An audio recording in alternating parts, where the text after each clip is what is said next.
Hi అండి. The millionaire wife part 28. ఇక మీ జీవితంలోకి ఎప్పుడూ రాను. మీరు ఇక్కడే ఉండండి, తాగుతూ సంతోషంగా ఉండండి.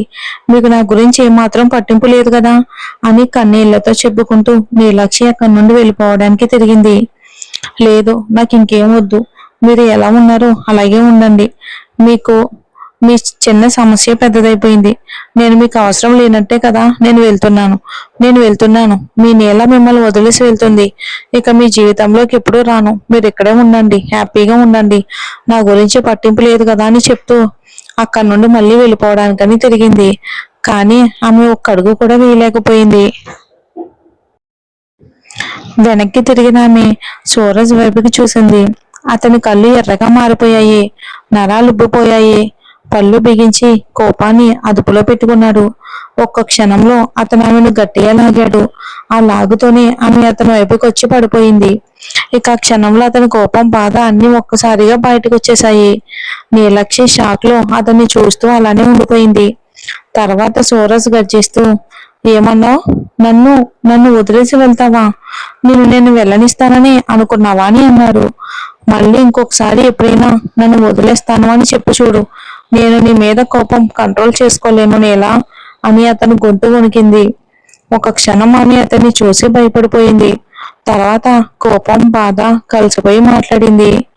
ఓ, అంటే నేను లేకుండా మీరు ఉండలేరా? మరి నన్ను ఇలా ఒంటరిగా ఎందుకు వదిలేశారు? వాళ్ళు నన్ను అవమానిస్తున్నప్పుడు మరి మీరు ఎందుకు ఆపలేదు? మీకు మీ సమస్య పెద్దదైపోయింది కదా అని కన్నీళ్లతో మళ్ళీ గట్టిగా కేక వేసింది. నీలాక్షి మాటలు విన్న సూరజ్ ఒక క్షణం షాక్ అయిపోయాడు. నీలా, అసలు అసలు ఏమంటున్నావు? వాళ్ళు నిన్నేమైనా చేశారా అని బాధగా అడిగాడు. వెంటనే ఆమెను దగ్గరికి తీసుకున్నాడు. క్షమించి నీలా, నా వల్ల ఇదంతా జరిగింది. నేను అక్కడే ఉండాల్సిందే అని బాధతో అన్నాడు. నీలాక్షి కూడా ఇక ఏడుపు ఆపుకోలేక అతని దగ్గరే ఏడుస్తూ ఉండిపోయింది. కొన్ని క్షణాలు ఇద్దరు మౌనంగా అలానే ఉండిపోయారు. నీలా, నన్ను ఇక్కడికి ఎలా వెతుకువచ్చావు అని అతను నెమ్మదిగా అడిగాడు. ఈ ప్లేస్ ఎలా తెలుసన్న అనుమానంతో. కార్తీక్ అన్నయ్య చెప్పారు మీరు ఇక్కడ ఉన్నారని, అందుకే నేను వచ్చేసాను అని అంది ఆమె. సారీ నీలా, నేను ఒంటరిగా వదిలేసినందుకు. అయ్యో సార్, వదిలేయండి. ఈ రోజు నేను కూడా వాళ్ళకి బాగా సమాధానం ఇచ్చేసాను అని చెప్పి నీలాక్షి అక్కడ హవేలీలో జరిగిందంతా చాలా వివరంగా చెప్పింది. సూపర్ యార్, నా నీల ఇంత ధైర్యంగా ఉందా? ఓ, నాకు చాలా నిజంగా ఆశ్చర్యంగా ఉంది అని అన్నాడు సూరజ్ నవ్వుతూ. అంతే కదా, సూరజ్ సింగ్ రాథోడ్ భార్యను నేను. ఏమనుకున్నారో అని ఆమె గర్వంగా అంది అతని దగ్గర. సూరజ్ ఆమెను ప్రేమగా తన చేతుల్లోకి తీసుకుని గదిలో కూర్చోబెట్టాడు. చేతులు ఆమె చేతిని పట్టుకుని ఇలా అడిగాడు. నీలా, ఏ రోజో తెలుసా? సూరజ్ సార్, అది కూడా ఎవరికి తెలీదు. ఈ రోజు శుక్రవారం కదా? అవును, శుక్రవారం. కానీ ఈ రోజు ఉదయం మన పెళ్లి జరిగింది కదా, అందుకే ఈ రోజు మన కొత్త జీవితాన్ని మొదటి ప్రత్యేక రాత్రిగా ఉండాలి కదా అని అన్నాడు అతను నెమ్మదిగా నవ్వుతూ. నీలాక్షి ఒక్కసారిగా లేచి కూర్చుంది. అందుకేనా మీరు ఇక్కడ కూర్చునే తాగుతున్నారు? నేను మిమ్మల్ని ఇంతకు ముందు ఇలా ఎప్పుడూ చూడలేదు. నేను అలవాటుగా తాగేవాడిని కాదు నీలా. మనసు బాగోలేనప్పుడు మాత్రమే తాగుతాను. కానీ నిన్ను నిన్ను చూసిన తర్వాత నా మనసు నా దగ్గర ఎక్కడుంది చెప్పు అని అన్నాడు మెల్లగా నవ్వుతూ. సూరజ్ సార్, అంటే అత్తమ్మ ఏదో కోపంలో అన్నారే, కానీ మీరు అంతగా బాధపడాల్సిన అవసరం ఉందా చెప్పండి అని ఆమె నెమ్మదిగా అడిగింది. ఆమె గురించి మాట్లాడొద్దు నీలా. ఆమెకి ఎప్పుడు తన చిన్న కొడుకే ముఖ్యం, నేను కాదు. చిన్నప్పటి నుంచి నేను ఎంత ఒంటరివాడిగా పెరిగానో నీకు తెలియదు నీలా అని అతని గొంతు భారమైంది. అతను ఒక్కసారిగా గతాన్ని గుర్తుకు చేసుకుంటూ చెప్పడం మొదలుపెట్టాడు. తన చిన్ననాటి ఒంటరితనం, కుటుంబంలో దూరం, ప్రేమ కోసం ఎదురు చూసిన క్షణాలు అన్నీ చెప్పాడు. నీలాక్షి అతని జుట్టును నిమురుతూ మౌనంగా వింటూ ఉండిపోయింది. నేను ఎప్పుడూ ఎవరితోనూ ఎక్కువగా కలిసేవాడిని కాదు నీలా.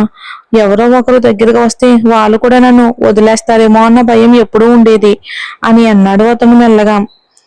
సార్, ఒకటి అడగనా? కోపం రాదుగా అని నీలాక్షి అనుమానంగా అడిగింది. ఎందుకు నీలా కోపం? అడుగు. నీతో నేను కోపంగా ఉండగలనా చెప్పు అని అన్నాడు అతడు. మీరంటే మన మన జీవితం గురించి అన్నీ అని ఆమె మాటల మధ్యలో ఆపేసింది. అతను ఆమె వైపుకి చూసి చిరునవ్వు నవ్వాడు. నీకేం తెలుసుకోవాలని ఉందో నాకు అర్థమైంది నీలా అని అన్నాడు మెల్లగా. అది విన్న నీలక్షి ఒక్కసారిగా సిగ్గుపడి చూపు తిప్పుకుంది. సూరజ్ చిన్నగా నవ్వుతూ ఆమెను దగ్గరికి లాగాడు. నీలా మన మధ్య ఏ భయం ఉండకూడదు. నేను నిన్ను ఎప్పుడూ బాధ పెట్టను అని అన్నాడు ప్రేమగా. ఆ మాటలు విన్న నీలక్షి మౌనంగా అతని గుండె కానుకుని ఉండిపోయింది. ఇక గదిలో సముద్ర అలల శబ్దం మాత్రమే వినిపిస్తూ ఇద్దరి మధ్య ఉన్న క్షణం నెమ్మదిగా శరీరం ఒక్కసారిగా వణికిపోయింది. సూరజ్ సార్ అని నీలక్షి సిగ్గుపడుతూ తల ఉంచుకుంది. నేను చెప్పేది నువ్వు కోప్పడకూడదు సరేనా అని అన్నాడు సూరజ్. ఆమె అతని గట్టిగా చూసింది. నేను మీపై ఎప్పుడైనా కోప్పడతానా సూరజ్ సార్? చెప్పండి ఏంటి అని అడిగింది నీలక్షి. సూరజ్ నెమ్మదిగా మళ్ళీ తన గతాన్ని గుర్తుకు చేసుకుంటూ చెప్పడం మొదలుపెట్టాడు. అంటే కాలేజ్ రోజుల్లో వంశిక అనే అమ్మాయి మా క్లాస్కి వచ్చింది. చాలా అంటే చాలా అందంగా స్టైలిష్ గా ఉండేది. చాలా మంది అబ్బాయిలు ఆమె వెనకే తిరిగేవారు అబ్బాయిలంతా. కానీ ఆమె ఎవరిని పట్టించుకునేదే కాదు. నేను కూడా వినయ్ తప్ప ఇంకెవరితోనూ ఎక్కువగా మాట్లాడేవాడినే కాదు. అతను కొద్దిసేపు ఆగి మళ్ళీ కొనసాగించాడు. ఒకరోజు క్లాస్లో మనీష్తో నాకు గొడవయింది. కోపంలో నేను అతన్ని కొట్టేశాను కూడా. అది చూసి వంశిగా నన్ను గట్టిగా నిలదీసింది. నాకు క్లాస్లోనే ఎదురు తిరిగింది. ఆ తర్వాత జరిగిన సంఘటనలు అతను అన్నీ చెప్పాడు. వంశిక అతని ప్రవర్తనపై కోపంగా ఉండటం, అతన్ని హెచ్చరించడం, కానీ అదే సమయంలో ఆమెకు అతనిపై ఆసక్తి పెరగడం కూడా మొదలైంది. సమయం గడుస్తున్న కొద్దీ ఆమె అతని జీవితంలో దగ్గరయింది. మొదట అతను దూరంగానే ఉండేవాడు, కానీ ఆమె పట్టుదలతో అతని జీవితంలో భాగమైంది. ఒకరోజు అందరి మధ్యలో వంశిక అతనికి తన ప్రేమను కూడా చెప్పేసింది. అతను అప్పట్లో పెద్దగా ఏమీ స్పందించలేదు, కానీ ఆ క్షణం ఇద్దరి జీవితంలో ఒక కొత్త మలుపు తీసుకొచ్చింది. తర్వాత కాలేజ్ రోజుల్లో ఇద్దరూ కలిసి చదవటం, కలిసి గడపడం మొదలైంది. ఒకరోజు ఆమె అతన్ని బయటికి తీసుకెళ్లమని అడిగింది. అతను మొదట పనుల వల్ల వద్దన్నాడు, కానీ ఇక ఆమె పట్టుదలతో చివరికి అతను ఒప్పుకున్నాడు. తర్వాత ఇద్దరూ కలిసి ఒక ట్రిప్ కి వెళ్లారు. అక్కడ నుండి వారి జీవితంలో కొత్త అధ్యాయం మొదలైంది. ఇక తర్వాత రోజు ఇద్దరు సీ సైడ్ లో ఉన్న షుగర్ లేక్ కి వెళ్లారు.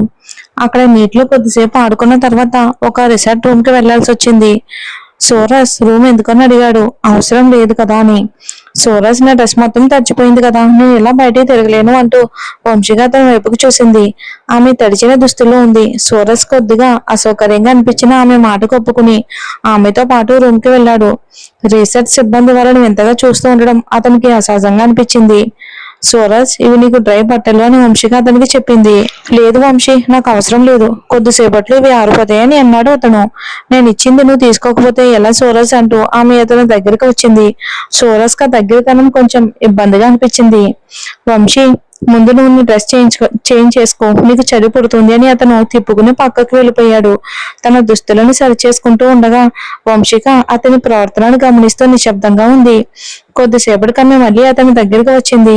కానీ సూరజ్ మాత్రం చాలా మౌనంగా, ఎలాంటి స్పందన లేకుండా అలాగే నిలబడి ఉన్నాడు. ఆమె ఆశించిన స్పందన అతనిలో కనిపించకపోవడంతో ఆమె అసహనంగా మారింది. సూరజ్, నేను నీకు దగ్గరగా వచ్చాను, కానీ నువ్వేమీ చేయలేకపోతున్నావా అని ఆమె కోపంగా అంది. సూరజ్ మాత్రం ఇంకా మౌనంగా ఆమెనే చూస్తూ ఉన్నాడు. ఆ క్షణంలో వంశికకు చాలా నిరాశ కలిగింది. ఆమె భావాలు గాయపడ్డట్టుగా అనిపించింది. నువ్వు ఇంత దూరంగా ఉండే మనిషివా సూరజ్ అని ఆమె గట్టిగా అంది. సూరజ్ మాత్రం ఏం మాట్లాడకుండా నిశ్శబ్దంగా అలాగే నిలబడి ఉన్నాడు. ఆ మాటలు చెప్పి వంశిక కోపంతో తడిచిన బట్టలతోనే అక్కడి నుండి వెళ్ళిపోయింది. సూరజ్ మాత్రం ఒక్క మాట కూడా తిరిగి మాట్లాడలేదు. ఆమె చెప్పిన ప్రతి మాట అతని మనసులో ముళ్ళులా గుచ్చుకుంది. నేను ఆమె దగ్గరికి ఎందుకు వెళ్ళలేకపోయాను అనే ఆలోచన అతని పూర్తిగా కుదిపేసింది. అంటే నేను నిజంగా ఒక అబ్బాయినేనా? ఆ ఆలోచన అతన్ని లోపలే కూల్చేసింది. కళ్ళల్లో నీళ్లు తిరిగాయి. తనపై తనకే అసహ్యం కలిగింది. అదే సమయంలో అతనికి ఫోన్ మోగింది. వినయ్ కాల్. సూరజ్ ఫోన్ తీసుకున్నాడు, కానీ ఒక మాట కూడా మాట్లాడలేదు. ఏరా సూరజ్, ఎక్కడున్నావు? నువ్వు నోట్స్ అంటావు, ఇక లేవేంటి అని వినయ్ మాట్లాడుతూనే ఉన్నాడు. కానీ సూరజ్ వైపు నుంచి సమాధానం లేదు. ఏమైందిరా, ఏదైనా ప్రాబ్లమా అని వినయ్ కంగారు పడ్డాడు. ఈ సమయంలో ఎవరో ఒకరు తనతో ఉండాలి అనిపించింది సూరజ్ కి. అతను తన లొకేషన్ చెప్పాడు. ఫోన్ కట్ చేశాడు. అరగంటలో వినయ్ అక్కడికి వచ్చేశాడు. తన స్నేహితుడి పరిస్థితి చూసి అతను షాక్ అయ్యాడు. సూరజ్ ని చూసి వెంటనే దగ్గరికి తీసుకున్నాడు. సూరజ్ ఒక్కసారిగా గట్టిగా ఏడవడం మొదలు పెట్టాడు. తనలోని బాధ అంతా బయటకు వచ్చేసింది. వినయ్ విన్నాడు, కానీ ఎలా స్పందించాలో తనకే అర్థం కాలేదు. రా సూరజ్, దీన్ని ఇంత సీరియస్ గా తీసుకోవద్దు, ఆమె మాటల్ని ఎంతగా పట్టించుకోవద్దు అని అన్నాడు వినయ్. కానీ సూరజ్ మళ్ళీ మళ్ళీ అదే ఆలోచనలో ఉండిపోయాడు. దాంతో వినయ్ అతన్ని బలంగా నిలదీశాడు. ఇప్పుడు నీకు అవసరం చదువురా, ఇదేమీ పెద్ద సమస్య ఏం కాదు, ముందు నీ కెరియర్ పై ఫోకస్ చేయి అని అన్నాడు. ఆ మాటలు కొంతసేపటికి సూరజ్ మనసును తాకాయి. అతను మెల్లగా తన జీవితాన్ని మార్చుకున్నాడు. చదువులో పూర్తిగా మునిగిపోయాడు. తర్వాత ఉద్యోగం, వ్యాపారం ఒక్కొక్క మెట్టు ఎక్కుతూ విజయాన్ని సాధించాడు. కానీ ఎంత ఎదిగినా అతని మనసులో ఒక మూల మాత్రం పాత గాయం మిగిలే ఉంది. అందరితో దూరంగా ఉండటం అలవాటయింది. వినయ్తో కూడా దూరం అయిపోయాడు. అందుకే అతను పెళ్లి అని ఆలోచనకే దూరంగా ఉన్నాడు. అమ్మాయిలతో కూడా దూరంగా ఉండేవాడు. కానీ మొదటిసారి అతని మనసు ఎవరో ఒకరిపై నిలిచింది. అది నీలక్ష్మి మీదే. ఆమె అందంగా ఉండకపోయినా, ఆధునికత లేకపోయినా, సాధారణంగా సహజంగా ఉన్న ఆమె రూపం అతని మనసును ఆకర్షించింది. నీలక్ష్మి వైపుకు చూస్తూ సూరజ్ కళ్ళు ఒక్కసారిగా తడిచిపోయాయి బాధతో. అతడు మెల్లగా ఆమె కన్నీళ్లు తుడిచాడు. ఇక నీలా, ఈ రోజు నువ్వు మొదటిసారి నా దగ్గర నిలబడి భోజనం పెట్టినప్పుడు నాకేం జరుగుతుందో అర్థం కాలేదు. నా గుండె చాలా వేగంగా కొట్టుకుంటుంది. కానీ నీ ముఖం చూసి నువ్వు చాలా చిన్నదానివి అనిపించి నా ఆలోచన మార్చుకున్నాను అన్నాడు సూరజ్ నెమ్మదిగా. తర్వాత కార్తిక్ నీ గురించి చెప్పాడు. నువ్వే నా భార్యవని చెప్పాడు. కానీ నాకు నమ్మకం రాలేదు. ఎందుకు సూరజ్ సార్ అని నీలక్ష్మి అడిగింది. ఎందుకంటే పెళ్లి సమయంలో నేను అసలు చూడలేదు. ఇక ఫెరాల సమయంలో నీ ముఖం కూడా గుర్తులేదు. తర్వాతే నువ్వు నా భార్యవని తెలిసింది అన్నాడు. అప్పుడు నాకు కూడా భయం వేసింది సూరజ్ సార్, మీరు చాలా కోపంగా ఉంటారని అందరూ చెప్పారు కదా, అందుకే మిమ్మల్ని చూసి నేను కూడా భయపడ్డాను అని చెప్పింది. సూరజ్ చిన్నగా నవ్వాడు. భయపడే అమ్మాయి వచ్చి నాకు చెంపదెబ్బ కొడుతుందా అంటూ తన గాలిని చూపించాడు. ఆ దెబ్బ గుర్తుగా ఇంకా ఎర్రగా ఉంది. నీలక్ష్మి మెల్లగా తన వేళ్లతో ఆ చోటును తాకింది. నీ వేళ్లు చేస్తున్న పని నీ పెదవులు చేస్తే ఇంకా బాగుంటుంది నీలా అని అన్నాడు సూరజ్ మెల్లగా. అతని మాటల్లో ఉన్న భావాన్ని గుర్తించిన నీలక్ష్మి ఒక్కసారిగా సిగ్గుపడింది. ఆ క్షణంలో ఇద్దరి మధ్య దూరం పూర్తిగా తగ్గింది. సూరజ్ ఆమెను దగ్గరికి తీసుకుని తన భావాన్ని వ్యక్తం చేశాడు. నీలక్ష్మి కూడా ఆ క్షణంలో అతని ప్రేమలో పూర్తిగా మునిగిపోయింది. కొద్దిసేపటికి ఆమె మెల్లగానే చెప్పింది. సూరజ్ సార్, నాకు ఆకలి వేసింది, నేనేమీ తినలేదు. సరే రా అంటూ అతను ఆమెను కిచెన్ కి తీసుకెళ్లాడు. అక్కడ ఫ్రిడ్జ్ తెరిస్తే ఎక్కువగా బాటిల్స్ మాత్రమే కనిపించాయి. అది చూసి నీలక్ష్మి అతన్ని చూస్తూ అర్థం చేసుకుంది. సూరజ్ మాత్రం చిన్నగా నవ్వాడు. తర్వాత ఇద్దరు కలిసి సాధారణంగా ఉన్న పదార్థాలతో భోజనం తయారు చేసుకున్నారు. ఇక నీలక్ష్మి తినగా సూరజ్ కూడా ఆమెతో పాటు తిన్నాడు. ఆ క్షణంలో ఇద్దరు ఒకరికొకరు దగ్గరగా ప్రశాంతంగా ఉన్నారు. కానీ దూరంగా ఎక్కడో ఒక వ్యక్తి ఈ ఆనందాన్ని పాడు చేయడానికి ఒక పథకం వేస్తున్నాడు. ఈ రోజు సంతోషం రేపు కూడా ఉంటుందా అనే ప్రశ్న గాలిలో మిగిలిపోయింది. మరి చూద్దాం ఏం జరుగుతుందో.